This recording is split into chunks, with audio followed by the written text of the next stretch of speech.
Saludos, le habla su facilitadora Jenny Mago de la Escuela de Posgrado de la Universidad Abierta para Adultos en la asesoría de tesis en el grupo de maestría en gestión de centros educativos. Como es de conocimiento general para todos los participantes de la universidad, es de carácter obligatorio el uso de la herramienta de Turnitin por parte de los participantes que se encuentran en el cursado de la asesoría, donde deben colgar sus documentos según las fechas establecidas en cada módulo en la herramienta que le va a permitir a ustedes verificar el nivel de similitud de lo escrito con relación a los contenidos que se encuentran en la web a través de este enlace www.turnitin como herramienta de aprendizajes en la uapa.edu.do. Se encuentra colgado el enlace en el campus virtual de la universidad. Pueden acceder a todos los elementos que tienen que ver con la herramienta. Procedemos a continuar con lo que es el esquema de la tesis. Iniciamos el esquema, obviamente, aunque al final que desarrollamos esta parte, tiene la dedicatoria, los agradecimientos y el compendio. El compendio no es más que el 10% aproximadamente del contenido general de la tesis, el que le da una mirada completa de la misma al lector. En el capítulo 1, que es la introducción, tenemos los antecedentes de la investigación, que no son más que todas aquellas investigaciones que dan paso a verificar lo que se ha visto, lo que se ha investigado, lo que se ha hecho de la temática, tanto a nivel nacional como a nivel internacional. El planteamiento del problema no es más que la descripción del problema, qué es lo que estamos investigando, qué es lo que pasa en este lugar. La formulación del problema no es más que aquella gran pregunta de investigación que se requiere como visión general investigar, y la sistematización del problema son aquellas subpreguntas de investigación que se desprenden de la gran pregunta de investigación. Tenemos los objetivos, el general y específicos. El objetivo general y los específicos son aquellos que deben desprenderse directamente de las preguntas de investigación que hemos generado con un verbo infinitivo, el cual debe ser medible. La justificación son todas aquellas argumentaciones que nos permiten a nosotros demostrar el por qué la investigación, el por qué la investigación es necesaria y se justifica la misma. La delimitación no es más que el contexto en espacio y tiempo en el que se va a desarrollar la misma y los alcances. Y las limitaciones no son más que aquellas situaciones que se nos presentan y que hacen un poquitín difícil llevar el proceso de la investigación.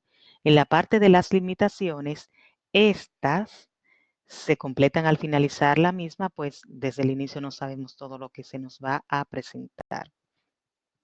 En el capítulo 2, que es el marco teórico, aquí tenemos el marco contextual y el marco conceptual. En el marco contextual tiene que ver con todo lo relativo a lo que es el lugar objeto de investigación, el lugar donde está, su misión, su visión, sus valores, toda la generalidad. Y el marco conceptual tiene que ver con los indicadores y variables y conceptualizaciones propias que fortalecen el proceso de investigación. En el capítulo 3, que es el marco metodológico, aquí nosotros tenemos el diseño, tipo de investigación y método.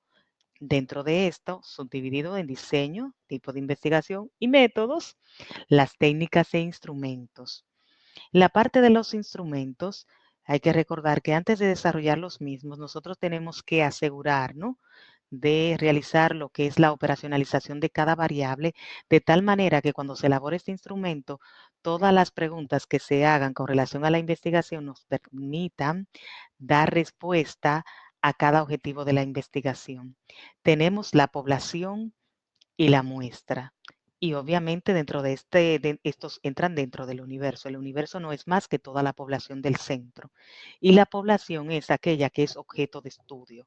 Por ejemplo, si nosotros vamos a trabajar con los estudiantes del segundo ciclo del nivel primario, Entonces, la población son todos los estudiantes de ese ciclo. Ahora bien, si dentro de ese ciclo, que es mi población, yo voy a obtener una muestra, entonces de esos estudiantes del segundo ciclo es que yo voy a extraer una parte de ellos para poder hacer el levantamiento de información. Se les sugiere a todos los investigadores aplicar una fórmula, yo les recomiendo usualmente la fórmula de Fisher y Navarro, para que puedan tener una muestra que sea representativa. La única variable con esta fórmula es que a menor población, mayor la muestra, a mayor población, menor la muestra. Tenemos el procedimiento para la recolección de datos. No es más que la explicación que debe dar el investigador de cómo fue la manera que él seleccionó para recoger esos datos, si lo hizo a través de un enlace de un correo electrónico, si fue aplicar los instrumentos de manera personal, en fin. Y los procedimientos para el análisis de los datos no es más la forma que seleccionó usted como investigador para hacer el análisis de los mismos, mientras que la validez y la confiabilidad tiene que ver básicamente con la forma en que usted empleó para poder validar estos instrumentos. La validez, usted puede compartir estos instrumentos con especialistas del área para que le digan las oportunidades de mejora con relación a la investigación, qué elementos pudieran faltarle, qué elementos pudieran proporcionar ellos para fortalecer el mismo. Y la confiabilidad son aquellos elementos que usted toma en cuenta para asegurarse de que, valga la redundancia, esta investigación sea confiable. Usted puede, por ejemplo, además de que usted comparta con algunos especialistas, puede aplicar una prueba piloto en la población objeto de estudio para ver si no hay vicios en las preguntas, si se comprenden correctamente, todos esos elementos. Continuamos con lo que es la presentación de los resultados que corresponden al capítulo 4, la presentación de los resultados de los cuestionarios aplicados, donde usted va a tener que presentarlos en tablas con frecuencias y porcentajes y con gráficas que hagan alusión y explicando estas gráficas de acuerdo a los resultados obtenidos. Ya para el capítulo 5, el análisis y discusión de los resultados, aquí tenemos que ver tres elementos. Una es la recogida de estos datos que en el capítulo anterior usted lo presentó como resultados de los cuestionarios, lo que dice la teoría sobre la investigación y la valoración que debe hacer usted como investigador entre los resultados obtenidos y la teoría. A esto le llamamos análisis y discusión de los resultados. Tenemos las conclusiones, que las conclusiones deben ir de la mano de cada objetivo. Debemos dar respuesta a cada uno de los objetivos de la investigación, iniciando con los específicos y terminando con el objetivo general. En mi caso, como asesora, yo prefiero que usted enuncie los objetivos para responder a los mismos. Las recomendaciones de la investigación tienen que ir de la mano con aquellas conclusiones. Debemos recomendar aquellos aspectos que pueden ser fortalecidos o fomentados y aquellos que tienen grandes oportunidades de mejora, pero de manera directa. ¿Quién lo puede, a quién se les recomienda dentro de la institución e inclusive qué deben hacer y cómo?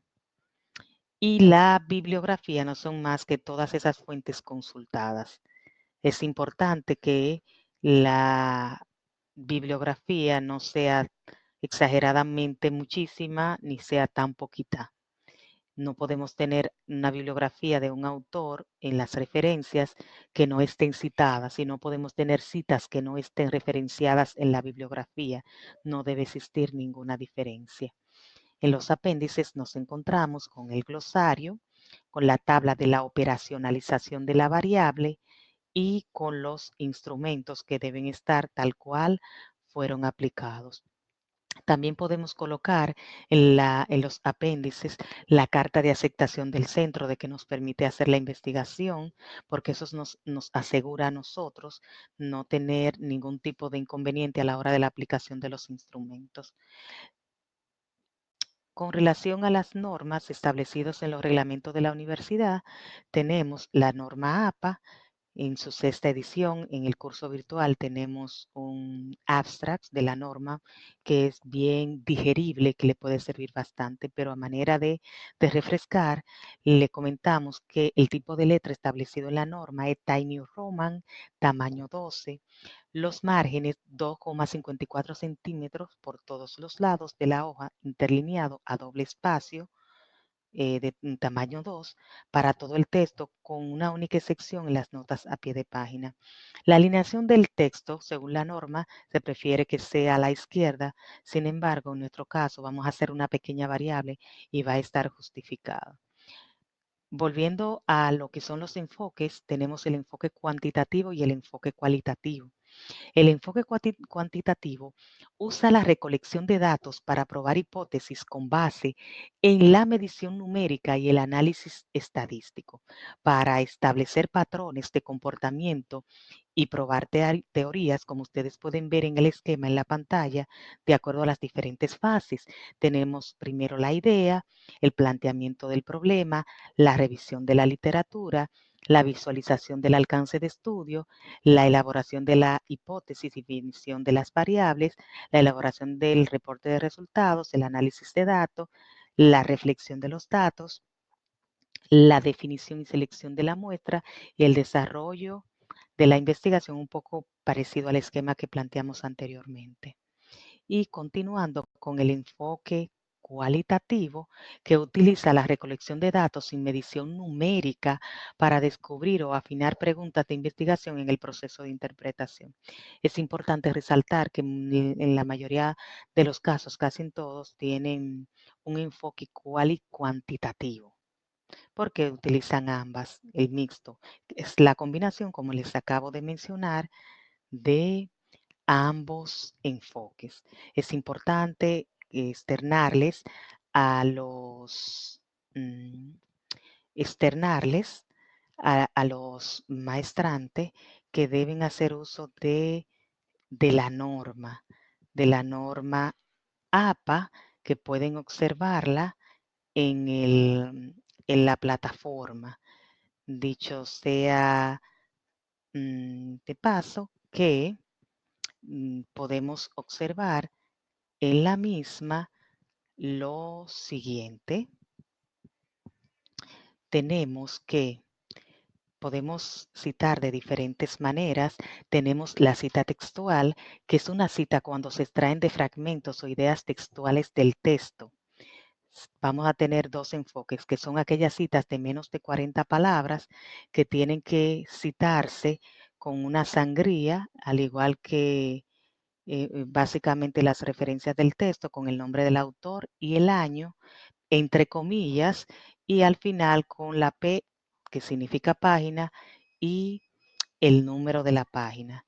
Si la cita es de más de 40 palabras, entonces va a bloque de los 5 espacios hacia adentro. Ustedes pueden observar el manual en la plataforma con los datos del autor, el apellido del autor, el año y también el número de la página, siempre y cuando este sea basado en el texto.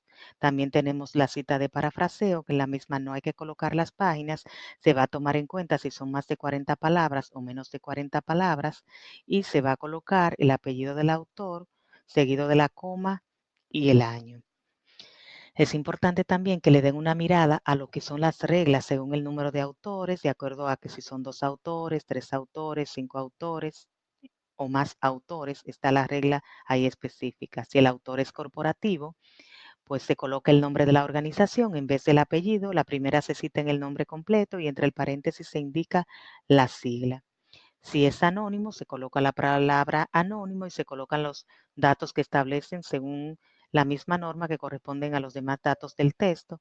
Y si es una cita de una cita, por ejemplo, si usted accede a una fuente que ha citado a un autor, debe citar de la siguiente manera. Si usted, por ejemplo, está leyendo un libro de Jenny Mago y esta está citada en la opinión de Roger Perrons, se dice de la siguiente forma: Perrons, como se citó en Mago 2010, piensa que tal, tal y tal elemento. Es importante que todos cumplamos con el cronograma y que utilicemos todos los recursos. Es- el cronograma se encuentra en el campus virtual. Nosotros de nuestra parte nos seguimos leyendo y dando seguimiento a este curso de tesis. Nos vemos en la plataforma.